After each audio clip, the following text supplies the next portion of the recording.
అక్కడ ఏదైనా కాస్త అంటే ఏంటి కమ్యూనికేషన్ గ్యాప్ లాంటిది ఏమైనా వచ్చి ఉండవచ్చని అనుకుంటున్నారా? ఇది జరిగింది కాబట్టి అందాల పోటీని ఇంతటితో ఆపేయండి అని ఏమైనా ప్రతిపాదించబోతున్నారా? ఇప్పుడు ఒక విషయం అయితే వాస్తవం, రాష్ట్రంలో ఉన్నటువంటి పరిస్థితులు ఇవన్నిటిని కూడా కాదనుకొని ఇలా అందాల పోటీల్ని వాళ్ళు నిర్వహించాలనేటువంటి ఆలోచన రాష్ట్ర ప్రభుత్వం ఉన్నప్పుడు రాష్ట్ర ప్రభుత్వం కూడా పూర్తి జాగ్రత్తలు వహించాల్సినటువంటి అవసరం ఉంది. ఇలా జరిగినటువంటి సంఘటన అక్కడ ఉన్నటువంటి ఇంగ్లాండ్ పత్రికలో రావడం, అక్కడ ఉన్నటువంటి పరిస్థితులు మాట్లాడడం, ఆ దేశం రేపు ఏం రికార్డ్ చేస్తుంది, ఏం మాట్లాడుతుంది, అనేక దేశాల ముందు మనం ఏం మాట్లాడేటువంటి పరిస్థితులు ఉంటాం.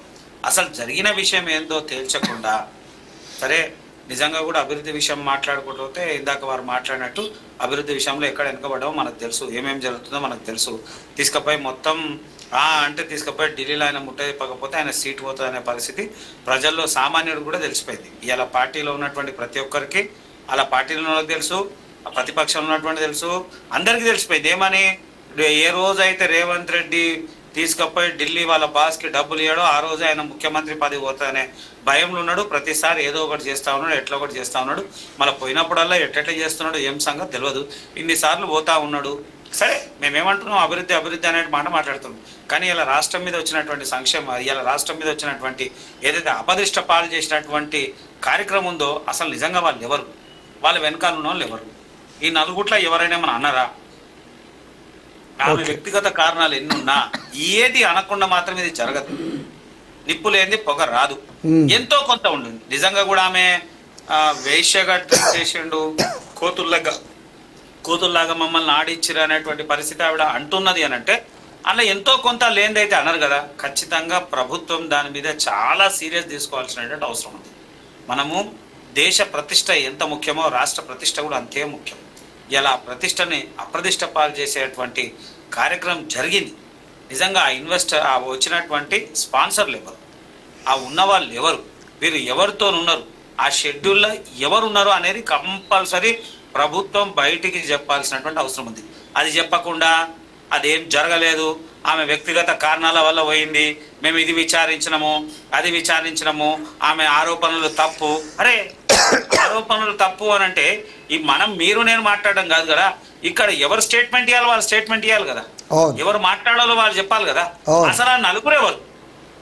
ఈవిడ ఆరోపణ చేసింది మొత్తంలో కాదు, ఆ వచ్చే ఆమెతో ఎవరైతే టేబుల్ దగ్గర మాత్రమే చేశారు ఉన్నటువంటి నలుగురు మీదనే ఆరోపణ చేసింది. ఆ నలుగురు ఎవరు అసలు? ఆ నలుగురు ఎవరు? ఆ స్పాన్సర్లు ఎవరు? స్పాన్సర్లు ఉన్నారా? రాజకీయ నాయకుల, కాంగ్రెస్ పార్టీకి సంబంధించినటువంటి ఎవరైనా ముఖ్య నాయకుల, అసలు ఎవరున్నారు? స్పాన్సర్ ముసుగురా? ఎవరున్నారు అసలు? ఆడ ఏం జరిగింది అనేది తెలవాల్సినటువంటి అవసరం ఉంది. అది తెలియకుండా మనం ఎన్ని మాట్లాడుకున్నా ఉపయోగం లేదు.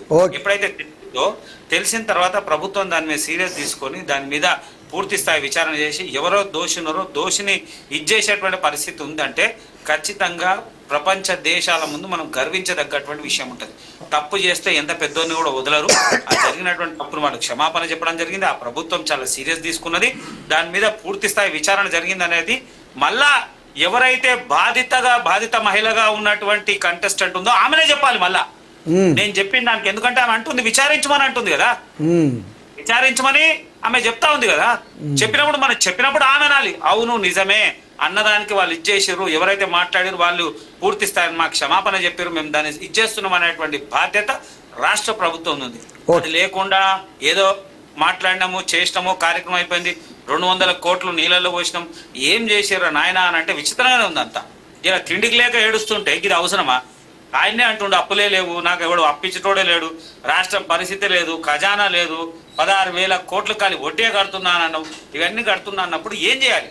నేను ఏమంటున్నా, ఇలాంటి పోటీలు కాకుండా ఇండస్ట్రియల్ సెక్టర్ అంటే పారిశ్రామిక రంగంగా ఉండేటువంటి ఏదైనా చేసి ఉంటే ప్రపంచంలో అనేక దేశాలు వచ్చి ఉంటాయి. ఇక్కడ దేశంలో ఉన్నటువంటి యువ పారిశ్రామికవేత్తలు, ఈ యువతలో చాలా మంది మార్పు వచ్చి దాని పట్ల ఆకర్షితులు అయిపోయి మేము కూడా ఎంటర్ప్రెనర్స్ కావాలి, మేము కూడా ప్రపంచ దేశాలన్నిటి ముందు ఉజ్జేసేటువంటి పరిస్థితి అలాంటిది ఏదైనా చేస్తే బాగుండు. కానీ ఈ కార్యక్రమం ఏందో వాళ్ళకే తెలవాలి, ఎందుకు చేయాల్సి వచ్చిందో వాళ్ళకే తెలియాలి. దాని మీద మాట్లాడితే ఇది అట్లనా ఇది ఇట్లానా అంటే నిజంగా చెప్తా ఉన్నా, ఒకవేళ మన రాష్ట్రానికి ఆ అవసరము అని అన్నప్పుడు పూర్తి స్థాయి బాధ్యత వహించాలి, పూర్తి స్థాయి రక్షణ కల్పించాలి. బాధ్యత కూడా మందే కదా, అది నిర్లక్ష్యం చేసినాం కదా.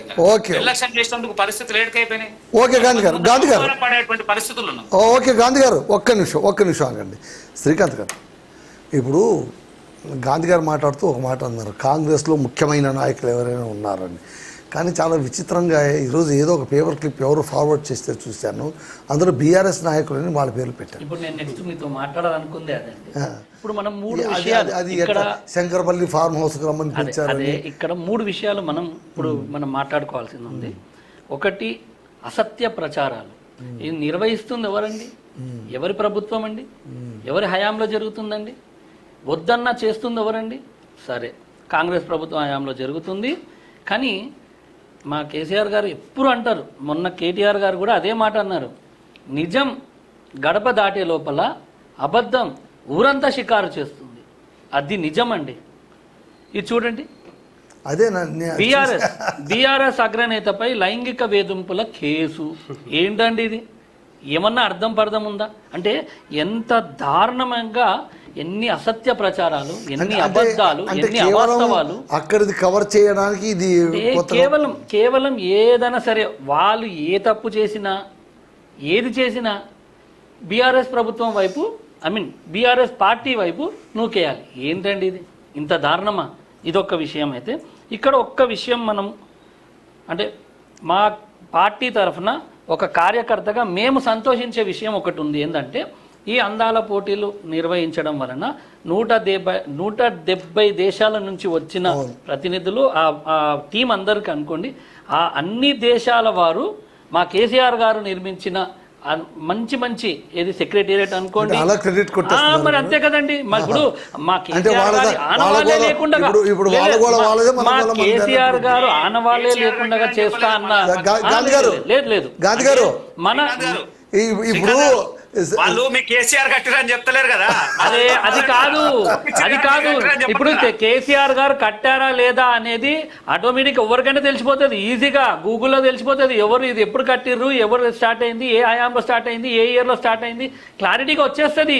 ప్రపంచంలో అంతా ఇప్పుడు మన చేతుల్లో ఉన్నట్టే కదా పరిస్థితి. అయితే ఒకటి ఏంటంటే, కేసీఆర్ గారి ఆనవాళ్ళే లేకుండా చేస్తా అన్న మన సీఎం గారు కేసీఆర్ గారు నిర్మించిన ప్రతి నిర్మాణాన్ని దగ్గర నుండి చూపించినారు చూడండి, అది మాకు హ్యాపీ అండి. రైట్, పోలీస్ కమాండో అది ఎంత మంచి నిర్మాణం అండి.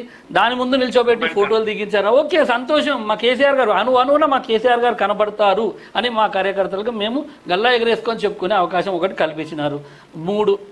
మూడో విషయం ఏంటంటే,